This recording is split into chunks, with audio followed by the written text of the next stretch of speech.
At times, it may seem as if endless peace negotiations between Israel and the Palestinians will never end in anything constructive or lasting. Part of the problem may be that not everyone is sitting at the table. Israel has an official policy of not negotiating with Hamas, the Palestinian entity controlling the Gaza Strip.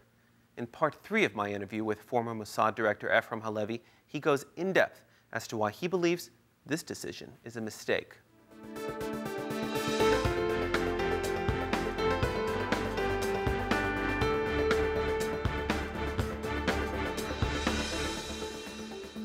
Well, let me ask you about Israel.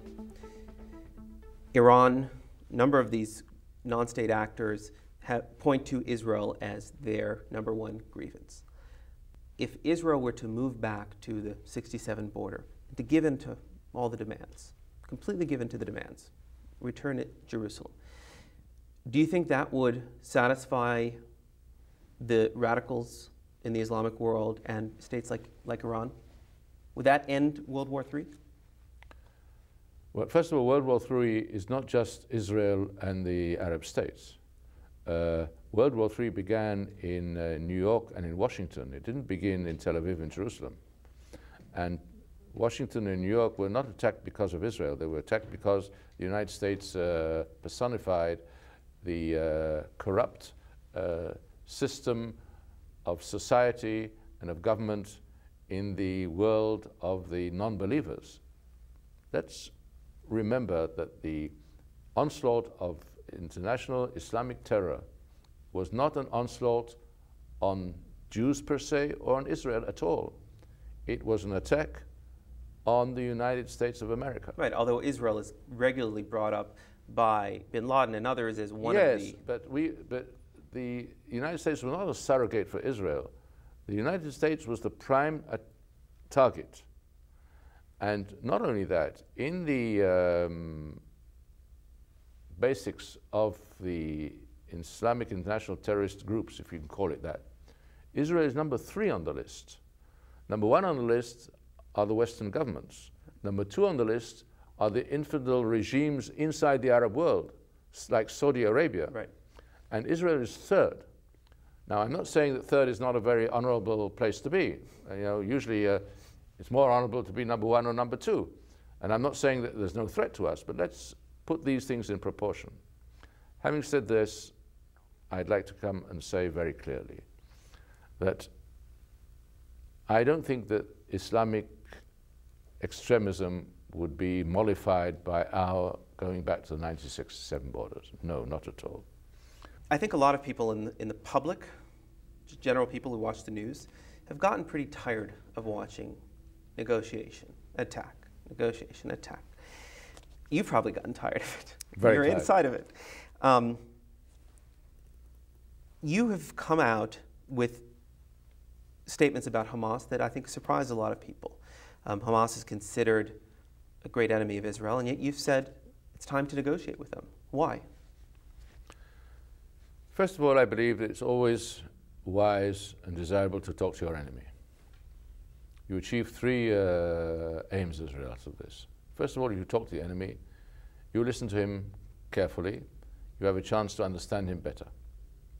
Secondly, there's a chance that he will understand you better. And the third thing, which is no less important, is you have the capability to influence his thinking in a way that you cannot influence that thinking in other ways. We influence the thinking of the Hamas in 3 ways. A, we attack them day and night, and we cause them grievous losses. And I think the recent operation in Gaza has been a traumatic event for them and has caused them to redouble their thinking, their strategic thinking. And I think the various statements which have come out of Hamas in recent months, which by the way have been heard not publicly but privately over the last 3 years, saying that Hamas would be willing to accept the existence of a Palestinian state in provisional borders of the 67 borders, this is a departure from the normal way that Hamas is portrayed. They haven't said they recognize the state of Israel. Right. They said they recognize the borders of the Palestinian state. Right. But if you look at this logically, it means to say they recognize that on the other side of the 67 borders, there's going to be another state. Right. And it's not going to be an Arab state. Right. And I think that is important.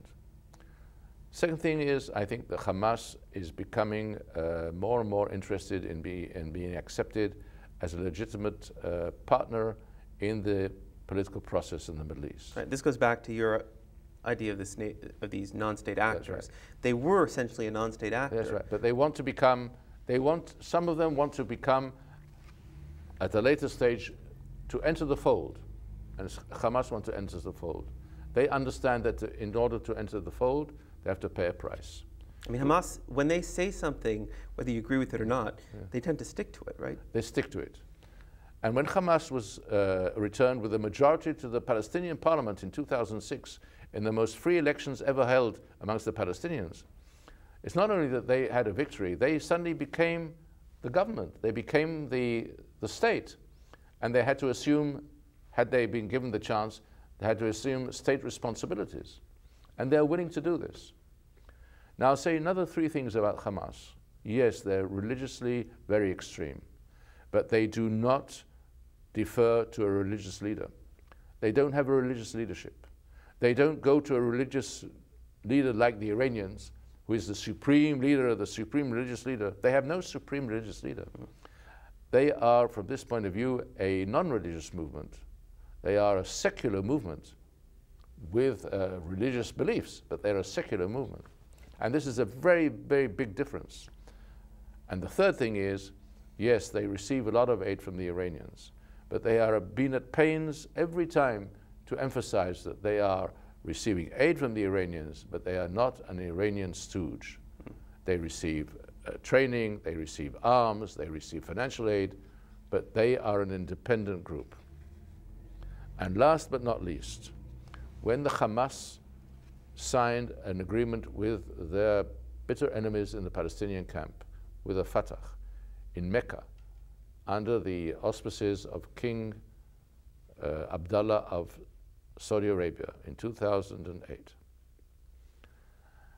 And a unity government was agreed upon, by the way, never implemented. Within hours, the cry went out that they were traitors to the cause. And the person who made this announcement was the number two of Osama bin Laden, the Egyptian. And he got up and said, this is a treachery to the cause. And it was treachery to the cause. In other words, the Hamas are on the road to becoming traitors to the cause of international Islamic terror. There's so much more to talk about, but we're out of time. Thank you so much for joining us. Thank you, sir. Mr. Halevy is currently the head of the Shasha Center for Strategic Studies at Hebrew University in Jerusalem. More of the Standard following this quick break.